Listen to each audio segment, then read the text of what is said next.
These are the essential elements of laying luxury vinyl plank, otherwise known as LVP.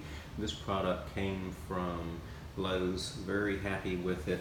I think this is a great do-it-yourselfer project, even for people that don't have a lot of tools or maybe not a confidence in a lot of other projects. But if you start on an outside wall, outside or exterior walls tend to be the straightest. You're going to want the product to be parallel to your light source as opposed to perpendicular to it.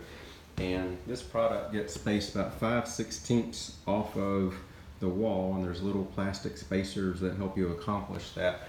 I use this hint that using a drywall screw once the straight line is set is really invaluable for holding it still, and then that gets removed once the baseboard trim is going down there. So you'll see there's a variation of the product, and one thing I like to point out is doing these are 4-foot lengths, but if you occasionally do 8-foot length of a similar color in a really big room, I think that helps to break it up and not look so spotty. Some of the things you'll pay attention to are the joint lines.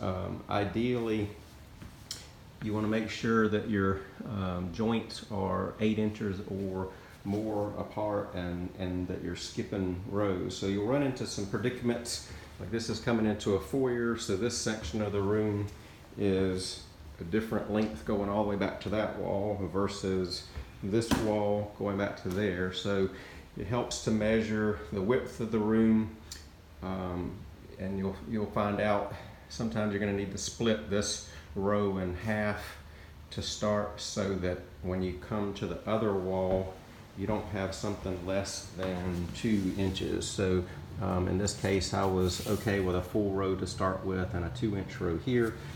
You'll have some other obstacles like coming around door trim. This is a handy little inexpensive tool. It's a vibrating, oscillating saw, so it just does that type of a movement instead of a spinning blade, but you have to cut the door jambs out so that the flooring can flow underneath. And I'm doing a seamless installation, which means there's no transition piece here at this door, and did pull up the toilet and ran it around the drain in case the toilet's ever switched out in the future. There'll be a better chance of not showing flooring that was just run up to the edge there. And as we come into this other room, it flows into, it's helpful to have a Labrador with you to do the flooring. It flows into a laundry room there, all the way underneath the refrigerator and underneath the range, and then it'll be going underneath the dishwasher, and we'll arrive at another exterior wall, which is hopefully straight. So as I'm getting in the final part of this installation, I laid out a lot more planks than I normally would, just to make sure, since this is a tighter spot, that I don't have a repeating pattern. So in these boxes, it's great to open up about 4 boxes at a time and make sure that you're varying your color, so that you don't end up with a board or two that has a very distinct design that shows up beside another one, which would kind of make the faux appearance more apparent. So some of the tools that are really